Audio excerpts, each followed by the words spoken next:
CNN Prime.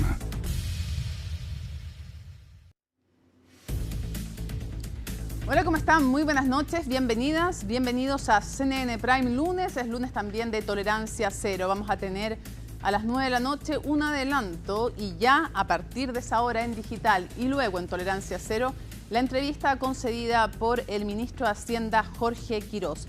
Comencemos entonces de inmediato con estos titulares.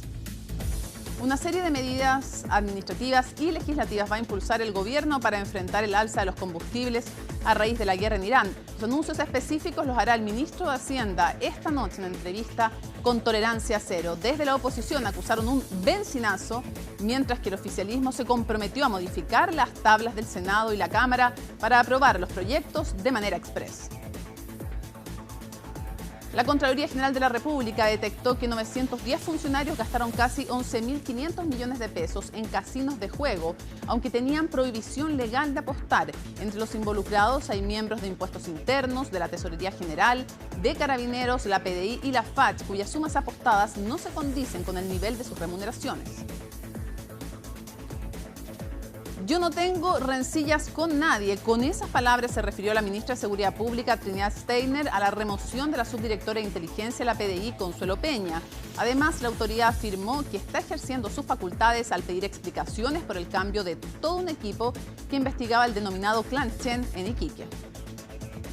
Y en temas internacionales, Donald Trump aseguró que Estados Unidos e Irán mantuvieron conversaciones productivas al tiempo que anunció que suspendió los ataques a las centrales energéticas iraníes por 5 días. Pese a que el régimen del ayatolá negó cualquier diálogo, el precio del petróleo cayó tras las declaraciones del mandatario. Todo esto y mucho más porque aquí comienza CNN Prime.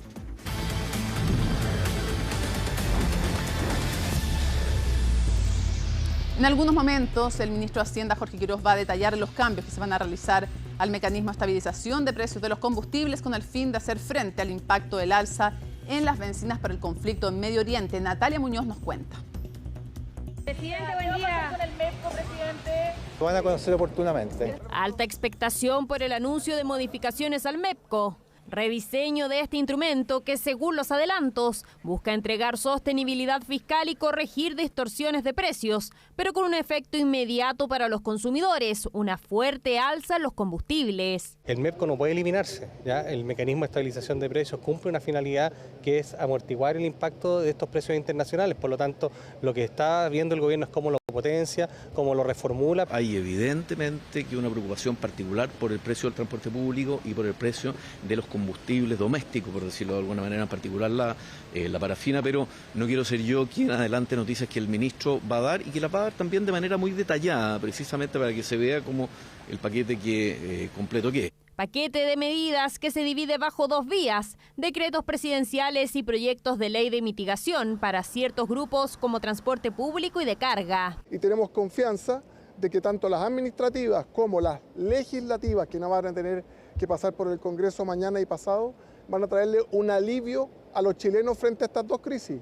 La caja de Boric y la guerra en Irán. Estamos en un gobierno de emergencia, donde se está poniendo orden en las finanzas públicas que estaban desordenadas, pero al mismo tiempo se irá en apoyo social a las familias que lo van a necesitar en este tiempo. Lo que sí ya comenzó a regir es el primer cambio técnico mediante decreto presidencial. Una modificación que cambia el periodo del cálculo del precio de paridad de los combustibles, aumentándolo de 2 a 4 semanas. Es un cambio que es mecánico dentro de lo que opera el MEPCO y que a veces hay que hacer ese tipo de ajustes. ¿Y eso cómo ayuda en materia de estrechez fiscal? Estamos tomando medidas responsables. Las alzas de los precios de los combustibles se anuncian cada 3 semanas. Esto se mantiene tal cual. ¿Cuál es el cambio? Está en cómo se promedia el precio de las alzas o bajas internacionales. Hacerlo cada 4 semanas entrega una mayor estabilidad y hace que el sistema reaccione con menor sensibilidad ante la volatilidad, pero los consumidores lo verán con incrementos más altos en relación a lo que estábamos acostumbrados. Aplanar parcialmente el precio de paridad va a conllevar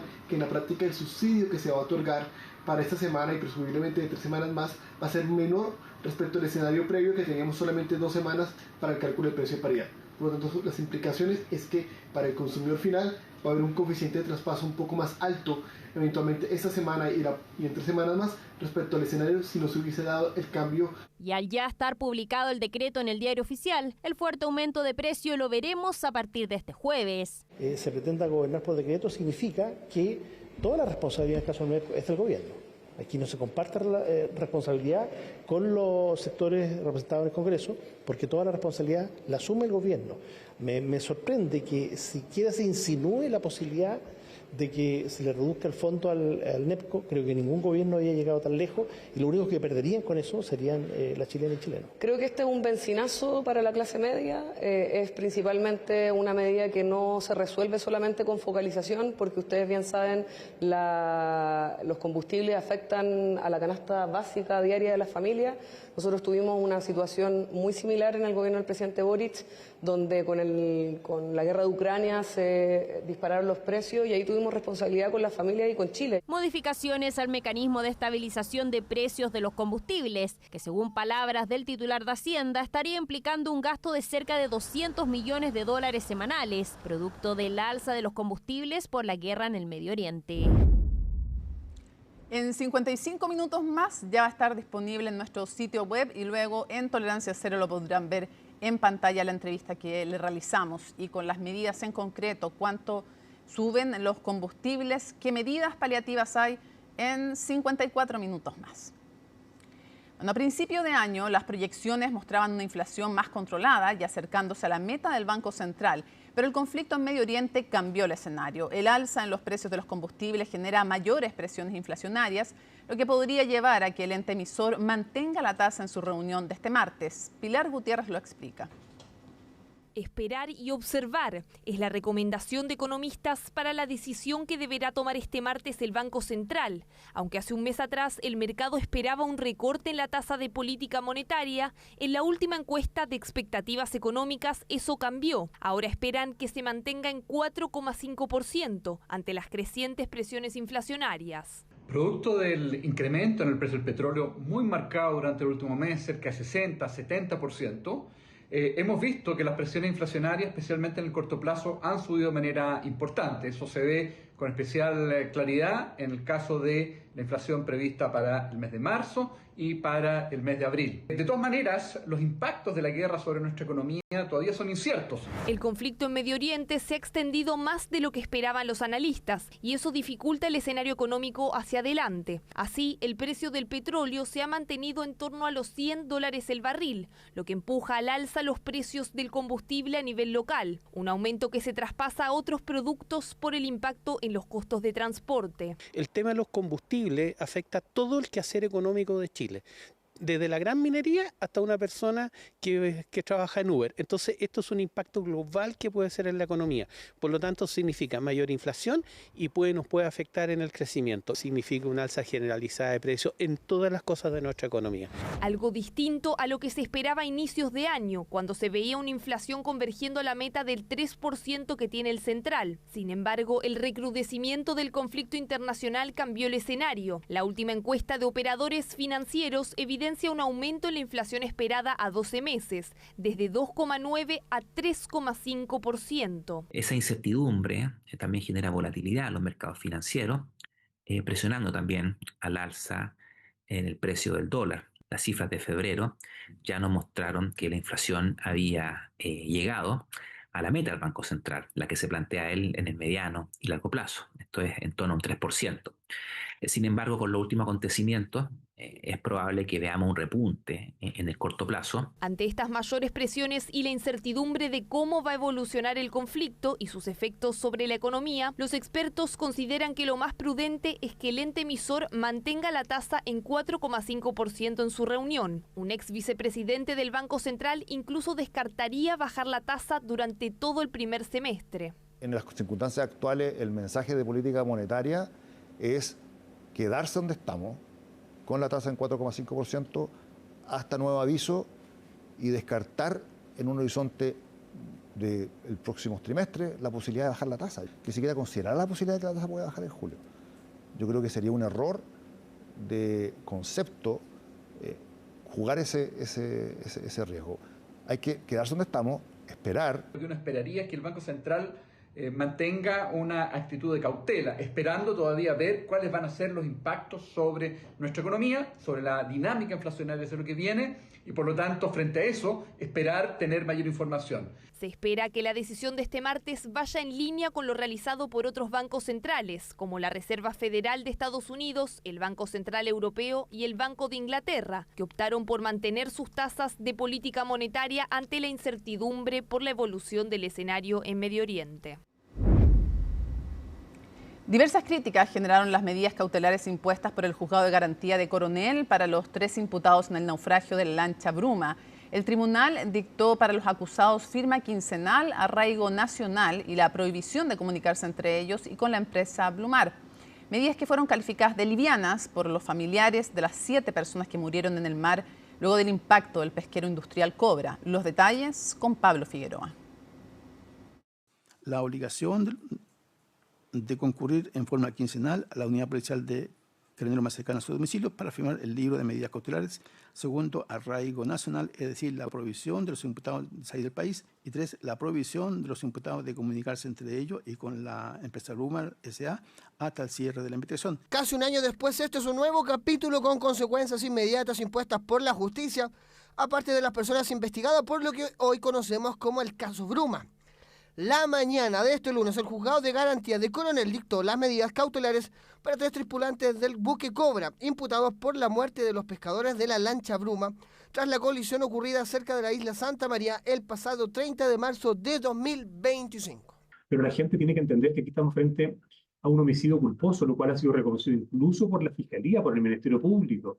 Ellos no le atribuyen intención de matar, en este caso, a los tripulantes de la lancha Cobra, sino que hay, reitero, una actuación negligente, ya a lo máximo, que es lo que produce en este caso el naufragio y la posterior muerte de los 7 pescadores. Que acá están en duda muchas responsabilidades, no solamente las responsabilidades por negligencia de los tripulantes del barco, quienes el día de hoy fueron formalizados por los cuasi delitos de 7 tripulantes establecidos, sino también porque acá han estado desde el comienzo en entredicho las presuntas responsabilidades de la empresa. Esa es la importancia del caso. Además de esclarecer la muerte y desaparición de las 7 personas, se busca responsabilidades, las cuales podrían a personas naturales como también a empresas. De alguna manera, de manera preliminar, en mayor o menor medida, estas responsabilidades han ido descartando, mirando principalmente la existencia de un modelo de prevención de delitos que hubiera tenido la empresa.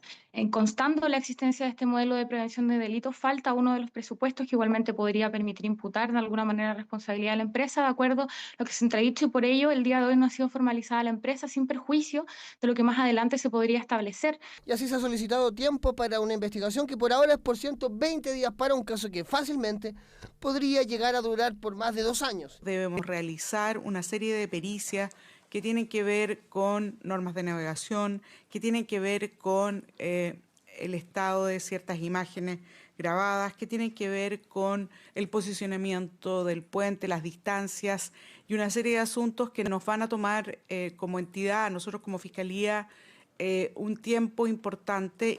De hecho, hay un caso de jurisprudencia por un caso, entre comillas, parecido a este, en donde se demoró casi 10 años, pero hubo un culpable con pena de cárcel.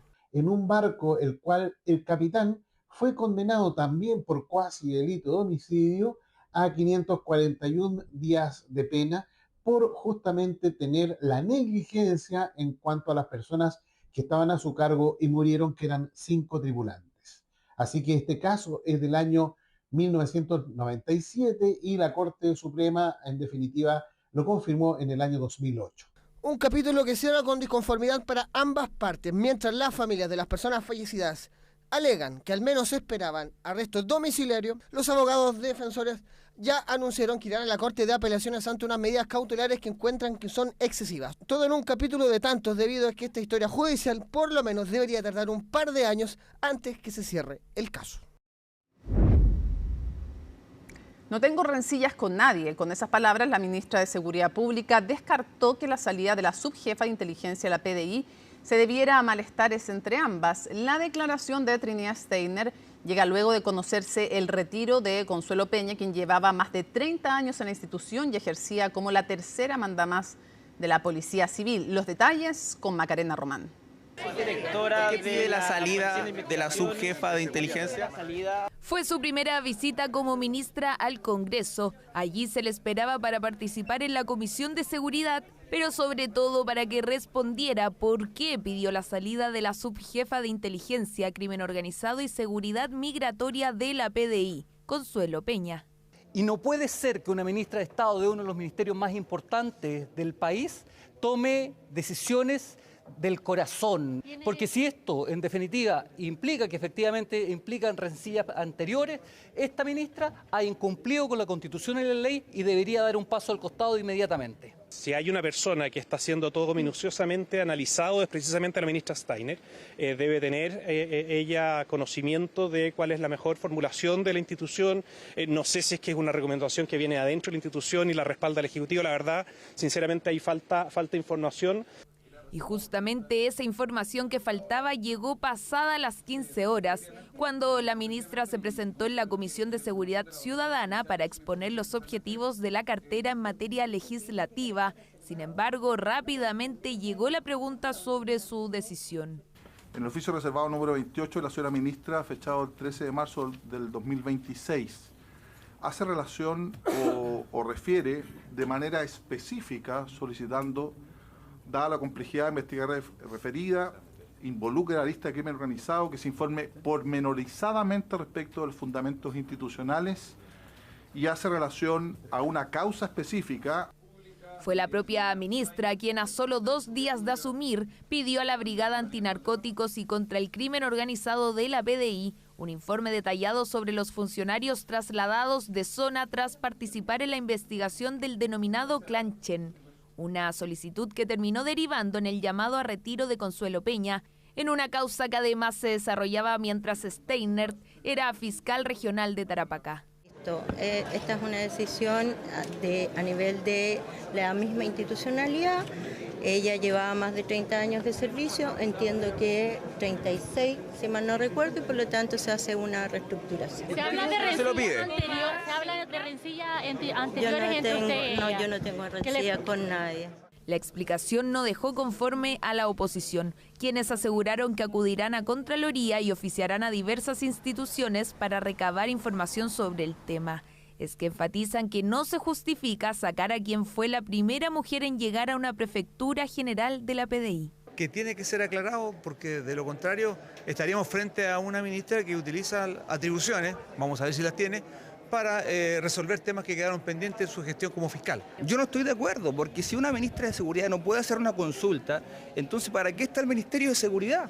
Es lo mínimo que le podemos entregar en facultades a la ministra de Seguridad con el objetivo que ella tiene, que es hacer un trabajo serio por la seguridad del país.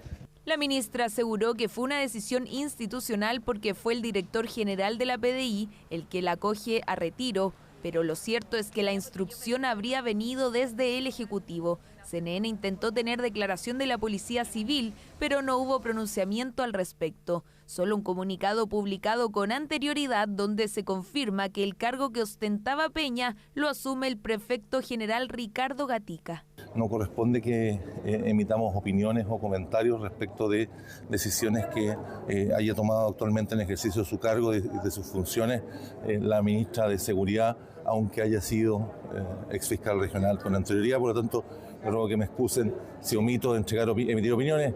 Es una decisión que tiene que tomar la PDI libremente en base, ¿cierto?, a las evaluaciones que hace de cada uno de los cargos. Nosotros nos vamos a entender con las autoridades que la PDI establezca. De hecho, tenemos un enlace importante que está en Migraciones con la PDI y trabajamos diariamente con ellos. Gracias. La oposición no descarta juntar firmas para interpelar a la ministra Steinert, todo considerando que la ley en la que se basó la creación del Ministerio Público establece que el secretario de Estado en ningún caso podrá solicitar antecedentes cuya divulgación pueda afectar al desarrollo de una investigación penal en curso, como podría ser el caso Clan Chen. Hacemos una pausa y volvemos con más a CNN Prime.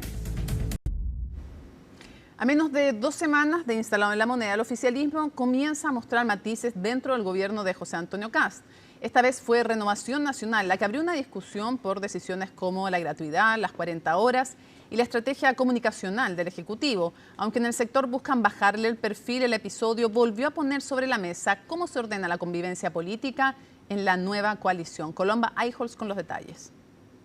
La imagen era de unidad. José Antonio Kast reunido con los partidos oficialistas en su primer comité político ampliado. Pero la escena se daba apenas un día después de que el diputado Diego Chalper transparentara los reparos de Renovación Nacional a la manera en que el gobierno ha instalado debates como el de las 40 horas, los feriados irrenunciables y la gratuidad. Cuestionamientos que tras su encuentro con el presidente, el parlamentario optó por matizar, acotándose al plano comunicacional.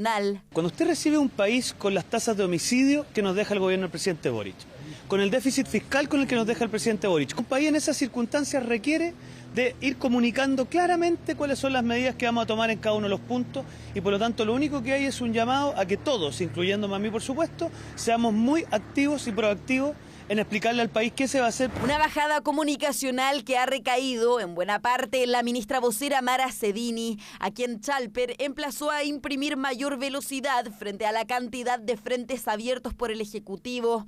Un debate que también reabrió otra discusión dentro del oficialismo, hasta dónde llega la colaboración de los partidos de gobierno. Desde RN, de hecho, ya han advertido que no respaldarán proyectos solo por formar parte de la coalición. Nosotros no hacemos advertencias al gobierno, nosotros somos un partido que colaboramos, pero que también vamos a tener nuestra opinión, que en algunos casos puede ser crítica, puede ser propositiva, lo vamos a hacer cuando creamos que hay que hacerlo, siempre con respeto, siempre leales colaboradores al gobierno, pero por supuesto también esperamos que se nos escuche cuando tengamos opiniones o propuestas. Si hay algo que nosotros tenemos que cuidar es precisamente un cierto sentido, primero práctico, de que el gobierno apenas acaba de instalarse, y segundo, una lealtad mínima precisamente entre una coalición que ojalá pueda proyectarse no solamente estos 4 años, sino 8 años más. Y para eso hay que trabajar en conjunto y hacer valer las críticas donde corresponden. Una diferencia de tono y de forma que algunos han intentado encuadrar como parte natural del debate interno,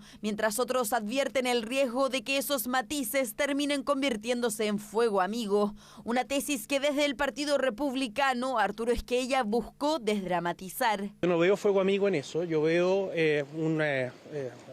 mensajes, digamos, de sensatez. Obviamente que uno tiene que, cuando no está de acuerdo con algo, ponerlo sobre la mesa. Hay maneras de plantear las cosas y uno tiene que ir buscando esos momentos para poder transmitir la experiencia que se tiene. Todo en medio del llamado a la unidad que el propio presidente José Antonio Kast volvió a reiterar ante los partidos oficialistas en el comité político ampliado. Un escenario que desde la oposición leen como una señal de que esa cohesión aún no termina de afirmarse. Me parece muy bien las declaraciones del diputado Chalper, bienvenido a la oposición. Yo comparto lo que decía el diputado Chalper, que hay que tener mucha precaución y mucha templanza en lo que se va anunciando, porque se tiene que cumplir. Siempre hemos planteado lo mismo.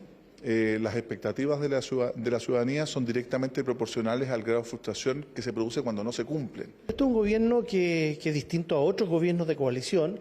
Probablemente se asemeje más a lo que fue el gobierno del presidente Boric en su inicio, en donde había un núcleo que predominaba en la toma de decisiones y había otros sectores, ¿no es cierto?, que fueron incorporándose después, como ocurrió también con el socialismo democrático. Entonces, entiendo que algo así le puede pasar a algunos sectores de Chile Vamos hoy en día. Porque los reparos no se han limitado a Renovación Nacional. Aunque hoy es independiente, el senador Matías Walker, integrante del comité de Evópoli e Independientes, también advirtió que no será un incondicional del gobierno y que su voto en el Senado estará, según dijo, a favor de la gente y del sentido común. Señales que muestran que más allá de este episodio, lo que empieza a instalarse es una discusión más amplia sobre cómo se ordena el oficialismo frente a las primeras definiciones de la moneda. Parlamentarios del Partido Nacional Libertario anunciaron el ingreso de una acusación constitucional en contra de la exministra de Salud, Jimena Aguilera, tras la cirugía que recibió la madre de la exautoridad en el Hospital del Salvador, donde se indaga el eventual llamado de un asesor para agilizar la atención por sobre otros pacientes. Los detalles con Francisca Cárdenas. Van casi 2 semanas del nuevo periodo legislativo, pero ya una nueva acusación constitucional se instala en la discusión parlamentaria. Así lo anunció este lunes la bancada de diputados del Partido Nacional Libertario El objetivo de la acción, la exministra de Salud Jimena Aguilera, por la cirugía que recibió su madre en el Hospital del Salvador y la conclusión de la Contraloría, asegurando que sí hubo gestiones externas para agilizar la atención. Nosotros entendemos que ya deberíamos tener las firmas que se necesitan para acusar a la ministra Aguilera por básicamente abusar de su puesto, por la ley de probidad y por la obligación que tenía, si es que ella no supo lo que estaba pasando, de denunciar a su asesor. Una arremetida a la que se sumó la UDI, quienes ingresaron una denuncia por supuesto tráfico de influencias. Acá claramente se faltó a la probidad, a que hubieron hechos que tienen que ser investigados por la justicia. No puede haber ningún chileno sobre otro. No puede haber tráfico de influencia. Según la Contraloría, Manuel Nájera, asesor de la exministra, se comunicó con 3 personas, el director del hospital, la directora subrogante y el jefe de la unidad de emergencia, para acelerar el ingreso y atención, gestiones consideradas como una intervención directa en el proceso asistencial. Independientemente de quién llamó, si alguien llamó o no, yo entiendo que con los adultos mayores, cuando tienen algún problema de cadera, las operaciones deben ser inmediatas. Vamos a esperar conocer más antecedentes, porque hasta donde entiendo, ¿cierto?, lo que hoy día conocemos no nos permite afirmar que la ministra hubiera estado en conocimiento o que ella misma hubiera accionado algún movimiento para favorecer a su madre. Decidí que no me voy a hacer una opinión y vamos a esperar qué es lo que dicen los organismos competentes. Nosotros emitimos un comunicado de que esto ya está en los remedios que deben, y ellos tendrán que emitir su veredicto sobre la situación. El procedimiento fue una intervención por fractura de cadera realizada el 23 de diciembre de 2025 a la madre de la exsecretaria de Estado, adulta mayor de 87 años, lo que habría provocado la postergación de las operaciones de al menos 11 pacientes. También el hospital debió aclarar la muerte de una persona ante los eventuales vínculos con la priorización de la madre de Aguilera, sosteniendo que el paciente se encontraba hospitalizado en la UCI días previos a su fallecimiento. Pero habría hecho lo mismo. Primero mi mamá, bueno, si tengo la posibilidad lo hago. Malo porque hay tantos que necesitamos y ella tiene plata para hacerlo. Complicado porque hay que respetar a todos, no porque sea una autoridad se va a pasar, saltar la fila, como se dice. En este país siempre existe eso de que se saltan y le roban la preferencia a otras personas. El libelo presentado por los parlamentarios libertarios se enfocaría en 3 puntos: falta a la probidad, cuestionamientos al poder que habría tenido el asesor de la exministra y también el uso de su cargo para beneficiar a un familiar. Recordemos que nuestro sistema de salud es un sistema garantista.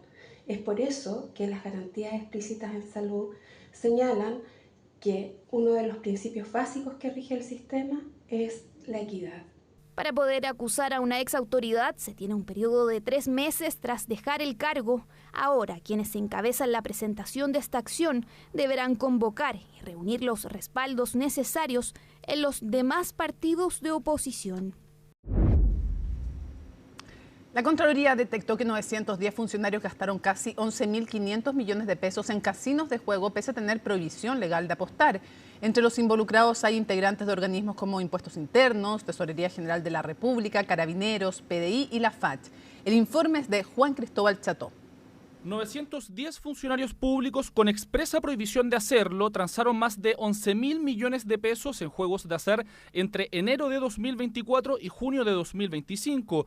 Así lo informó la Contraloría en su más reciente informe, donde ponen la mira en funcionarios que administran o custodian fondos públicos, por lo que la ley establece que no pueden apostar en casinos. Esta ley, en su artículo 10, letra B, prohíbe expresamente a los funcionarios públicos y municipales realizar apuestas en razón de sus cargos y que tienen custodia de fondos públicos.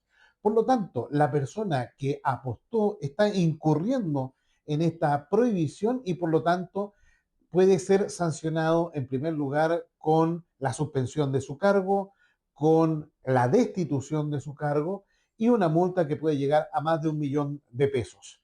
Y quizás lo más complejo, de esos 11.000 millones, casi el 97% de ese monto lo apostaron solo 181 personas. Está el caso de un funcionario de la Fuerza Aérea que apostó en ese plazo de tiempo más de 1.000 millones de pesos, 18 de Carabineros, que en total apostaron más de 700 millones, y 10 funcionarios de la DGAC, que en conjunto participaron en casinos con más de 622 millones de pesos. Situación que, según la Contraloría, no se condice con sus remuneraciones. De ahí se levanta la inquietud sobre si se usó dinero fiscal en estas apuestas, algo que levantó alertas en el Congreso. Lo más grave de la situación que hoy día Contraloría ha detectado ha sido que muchos de ellos han gastado cientos de millones de pesos en los casinos, cuestión que no se condice y es absolutamente incompatible con las remuneraciones que ellos percibían.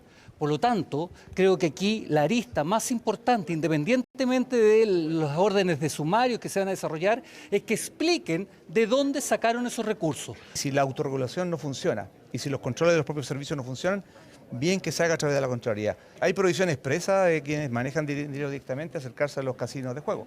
Eso está en la ley ya que lleva casi 20 años, una ley al respecto. Nadie podría acusar desconocimiento en ese punto, al contrario, sería falta gravísima, grave dentro del contexto del estatuto administrativo. No se trata de meras faltas administrativas, sino que estamos frente al incumplimiento flagrante de la ley por parte de casi 1 millar de funcionarios públicos que, teniendo prohibición expresa, igual apostaron en casinos de juego. Esperamos que la Contralora ponga estos antecedentes a disposición de la justicia y se inicie a la brevedad una investigación judicial que llegue hasta las últimas consecuencias. Resultados del trabajo de Contraloría que se conocen justo cuando otro informe del organismo, conocido el año pasado, comienza a generar efectos legales. Este lunes comenzó lo que será una seguidilla de al menos 6 audiencias, todas agendadas para cada lunes de las próximas semanas, en las que se va a formalizar por obtención y uso fraudulento de licencias médicas y fraude de subvenciones a más de 350 funcionarios públicos que, según detectó Contraloría el año pasado, viajaron al extranjero o asistieron al casino estando con licencia médica, al igual que quienes obtuvieron una gran cantidad de licencias de 3 recintos médicos que están en la mira de la Fiscalía por ser eventuales fachadas para la venta de licencias. Sin ir más lejos, 9 médicos o socios de estos centros médicos fueron formalizados en diciembre y están en prisión preventiva. Se solicitó la formalización de 359 funcionarios, tanto en esta causa como también en una causa que se lleva ante el 9º Juzgado de Garantía. Hoy se pudo formalizar a 6 imputados. Algunos de los demás no fueron correctamente notificados, por lo cual se solicitó una nueva fecha y respecto de 2 imputados que sí fueron notificados se solicitó la orden de detención, la cual fue decretada por el tribunal. Los funcionarios que sí pudieron ser formalizados quedaron con las medidas cautelares de firma quincenal y arraigo nacional, y se estima que el perjuicio fiscal solo en estos 6 casos estaría cerca de los 4 millones de pesos. La próxima audiencia, donde se formalizará a una nueva tanda de funcionarios, quedó agendada para el próximo lunes. En cuanto a los 41 que no pudieron ser notificados, se agendó audiencia para el próximo 25 de mayo. Conexión Global, esta vez con nuestra Isel Guerra. ¿Cómo estás? Qué gusto, hace tiempo que nos encontramos. Sí, es verdad, hace rato que no estábamos juntas en este horario. Sí, pues con malas noticias en todo caso, no es tu culpa, evidentemente, pero sí, Medio Oriente y sigue la tensión un poco en pausa, ¿no? Sí, y con cierta confusión, te diría, Mónica, por las declaraciones que hemos conocido en estas últimas horas de parte del presidente de Estados Unidos, ¿no? Quien ha planteado que durante el fin de semana se estuvieron llevando a cabo conversaciones productivas, y digo confusión porque al menos desde el régimen iraní han negado tajantemente que eso haya ocurrido efectivamente. Mientras Trump habla de estas conversaciones, Irán dice no ha habido conversaciones. Ahora, también es bastante impopular para la dictadura teocracia iraní decir que están negociando. Sí, de todas formas, teniendo en cuenta la retórica que ha tenido el régimen iraní durante estas 3 semanas y más allá, por cierto, de lo que hemos visto durante este último mes en Medio Oriente.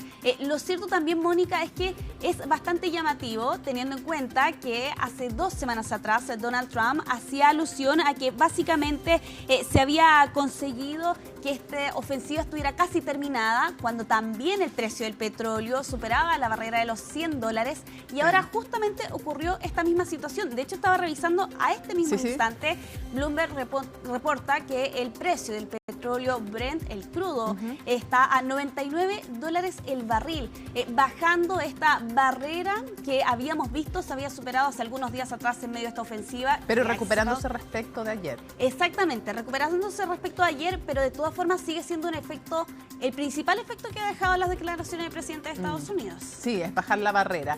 Te iba a decir que uno se pregunta por qué estarían teniendo conversaciones productivas si es que tenía la guerra ganada Trump. Entonces, claro, el estrecho Hormuz bloqueado, sin posibilidad Trump de desbloqueo.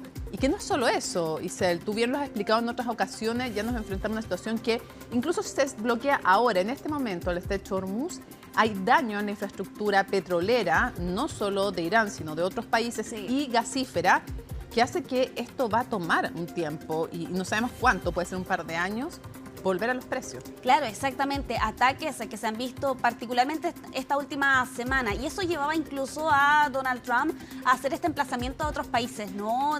Particularmente de la OTAN, haciendo alusión a que debían ser parte, ¿no?, de esta especie de coalición para restaurar el funcionamiento y el tránsito normal del estrecho de Hormuz, que recordemos está prácticamente bloqueado, ¿no? Y eso era una de las razones que en su momento hacía elevar también el precio del petróleo, como los ataques que se han registrado precisamente en ese lugar.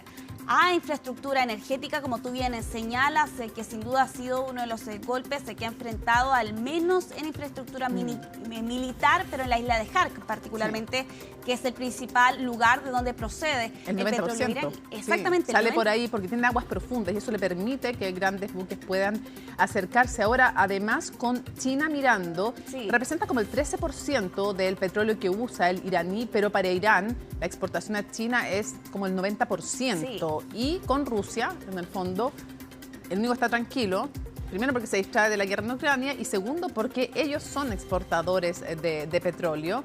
Y por lo tanto, obviamente, que el precio suba para ellos no es un problema. De hecho, Zelensky señalaba la semana pasada que detrás de este conflicto Rusia sin duda era uno de los principales ganadores, ¿no? Porque Europa precisamente y otras naciones también tenían que mirar a Rusia como un vendedor de petróleo, de crudo y de gas para poder satisfacer esta demanda que se ha visto elevada y cuyo precio también ha crecido muchísimo, ¿no?, en estas últimas 3 semanas a raíz precisamente del conflicto. Mónica, vamos a revisar un reporte de José Levy durante esta jornada en medio de estas declaraciones, particularmente, ¿no?, este anuncio que entregaba Estados Unidos, que con ello también suspendía por 5 días los ataques a la infraestructura energética allá en Irán.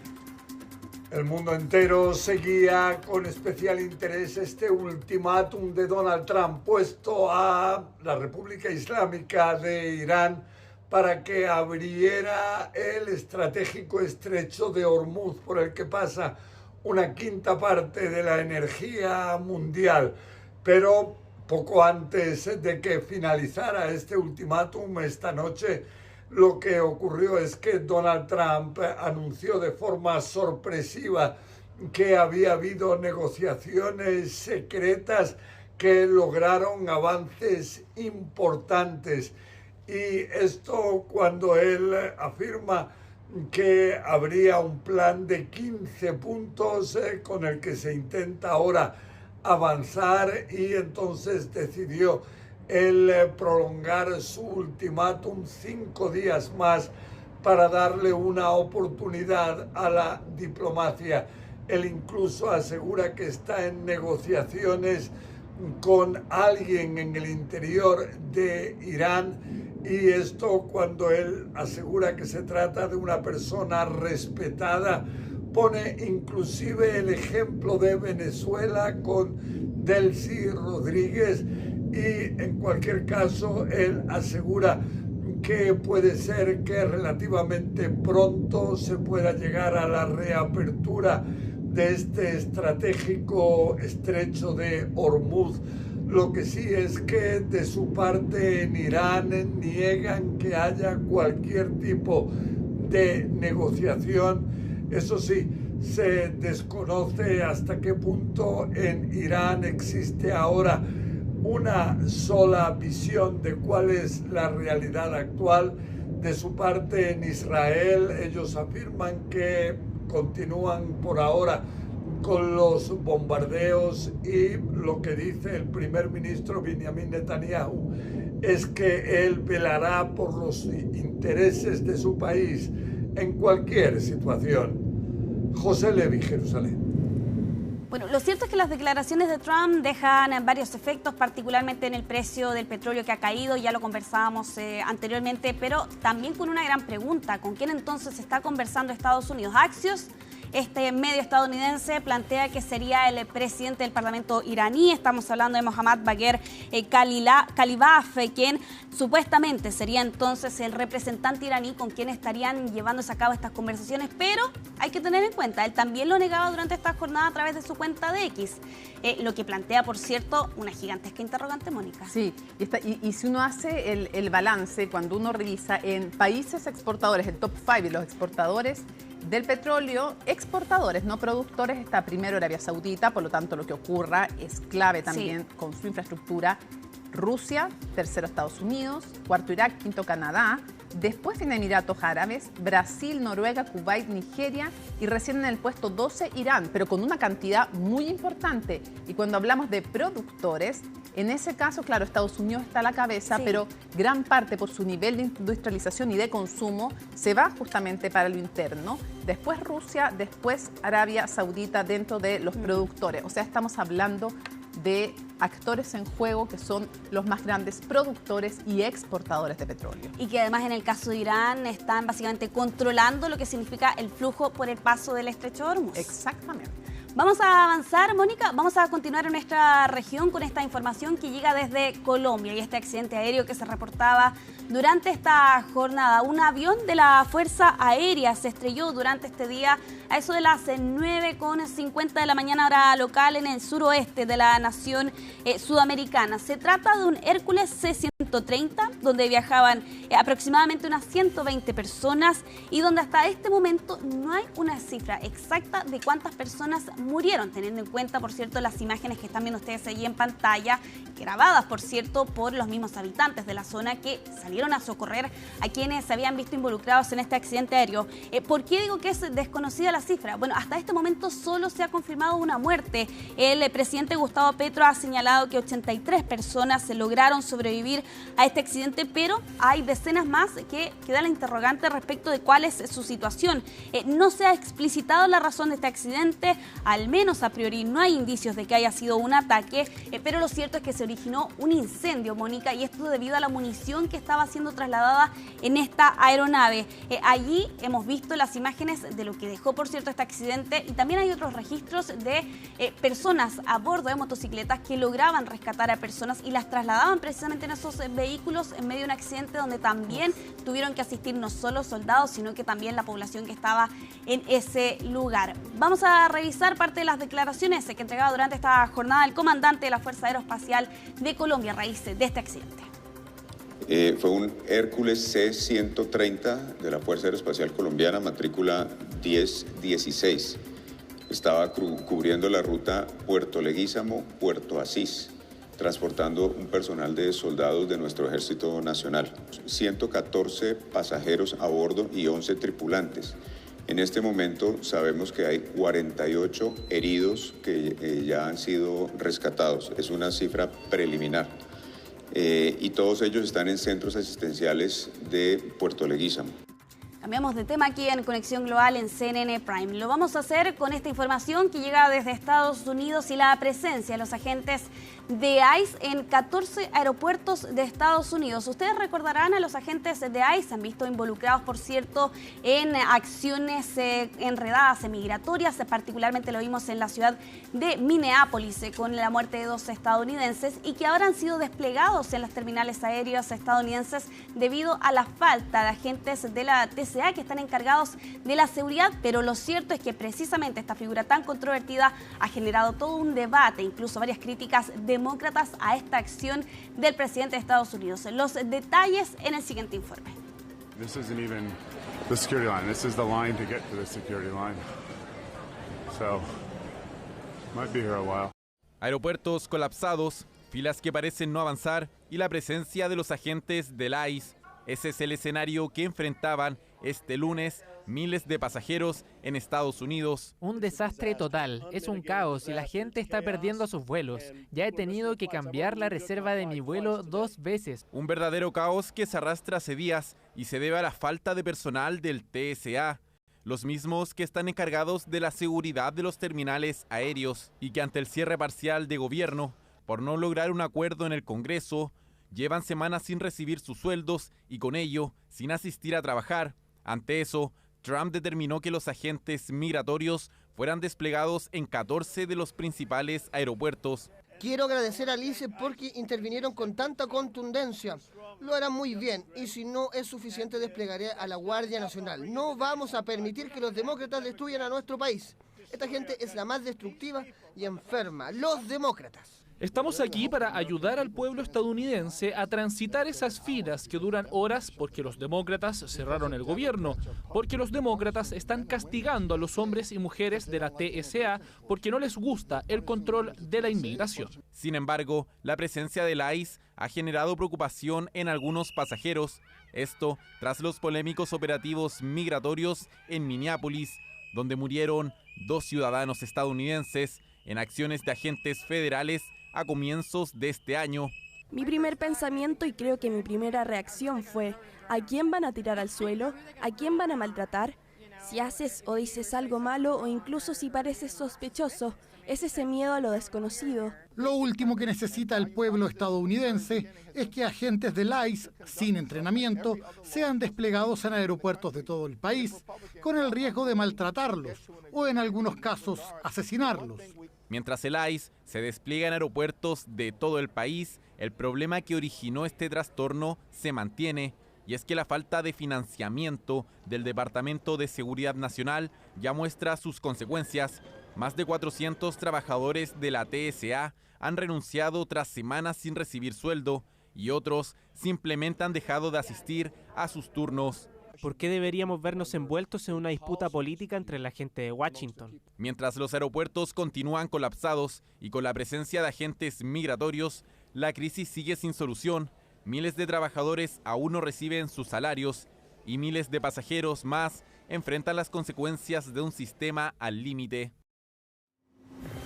Y ojo ahí con la advertencia del presidente de Estados Unidos. Incluso estaba dispuesto a desplegar a la Guardia Nacional en lo que al menos hasta este momento no son funciones claras que tienen precisamente estos agentes en los terminales aéreos. Vamos a ir cerrando Conexión Global aquí en CNN Prime con esta información que llega desde Italia. Giorgia Meloni, la primera ministra de este país, sufre su primera derrota en las urnas en 3 años y medio de mandato que tiene ella, y todo esto a raíz de un referéndum que se estaba votando durante este fin de semana que buscaba cambiar la Constitución para modificar el sistema judicial.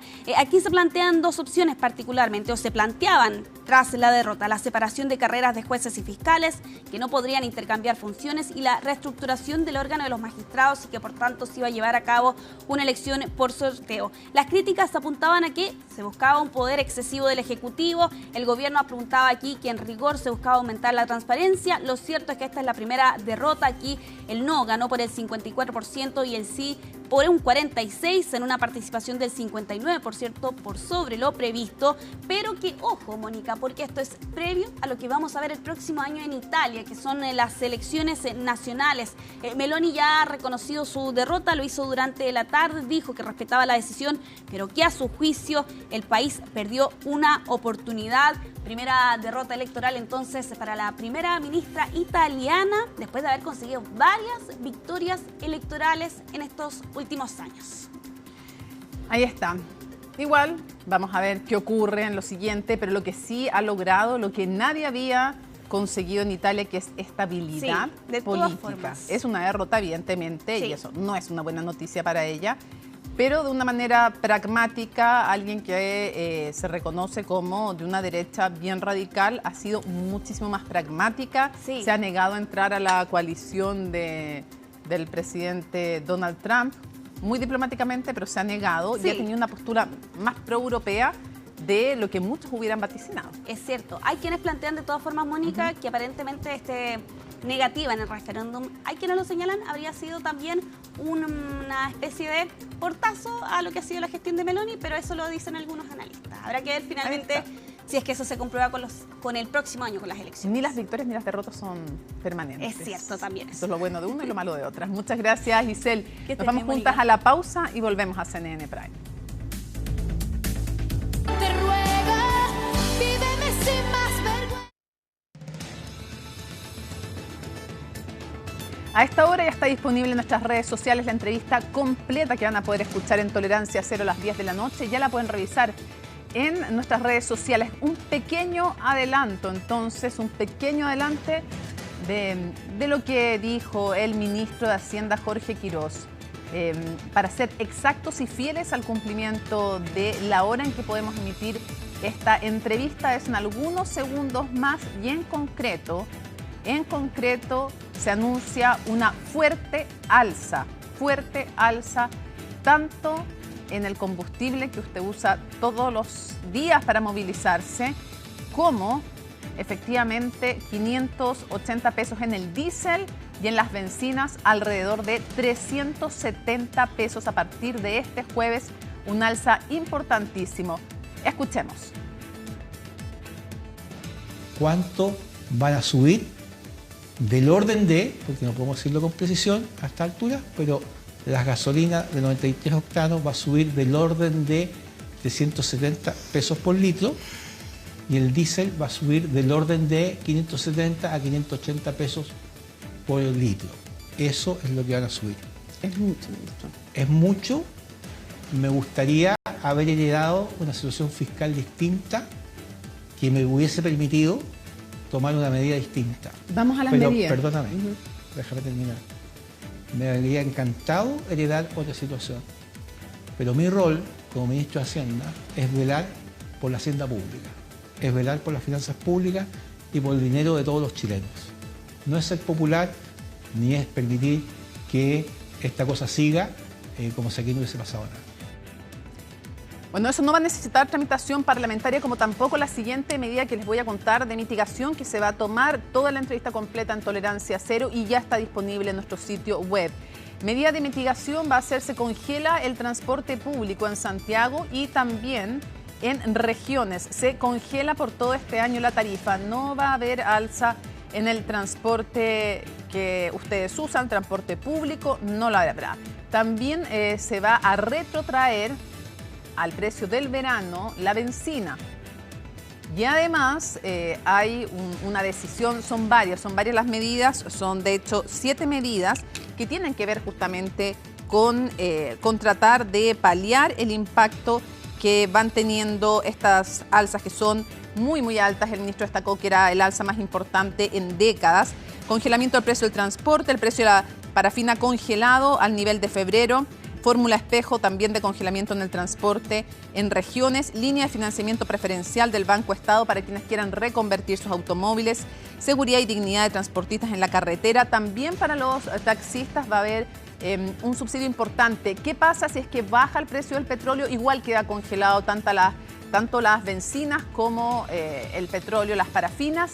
Pero en el caso de los taxistas, la ayuda que se les va a dar, este subsidio de 100.000 pesos mensuales, eso sí terminaría si es que baja a precios normales los combustibles. Bueno, ya está disponible entonces en nuestro sitio web y por supuesto la van a poder ver completo en nuestro programa Tolerancia Cero. Lunes 23 de marzo, así estuvo nuestro país y el mundo. Somos CNN Chile. Buenas noches.